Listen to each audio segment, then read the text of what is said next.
In this video, I'm going to show you this really awesome and really quick way to change the color of your sky right inside of Adobe Photoshop. So once you're inside of Photoshop and you have your image imported, we're ready to begin with this effect. And to get started, we first need to begin by isolating the sky.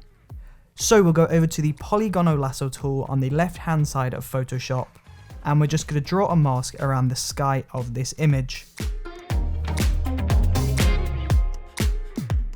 Now, once you're happy with that, we want to go over to the Adjustments tab on the right-hand side of Photoshop, go to Hue Saturation, and then you can just pull the hue slider left or right to wherever you want it to go to.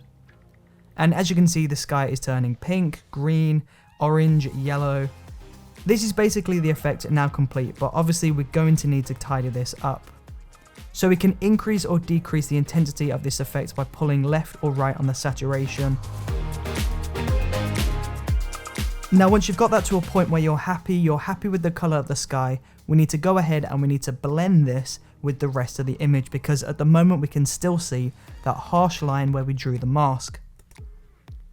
So we're just going to zoom into our image, we're going to go up to the eraser tool, we're going to make sure that we increase the size of the brush, and we're going to decrease the hardness. So we want this to be all the way down to 0%. And now from here we can just go ahead and erase parts of that mask that are not supposed to be changed. So for example, we've got this post in the foreground.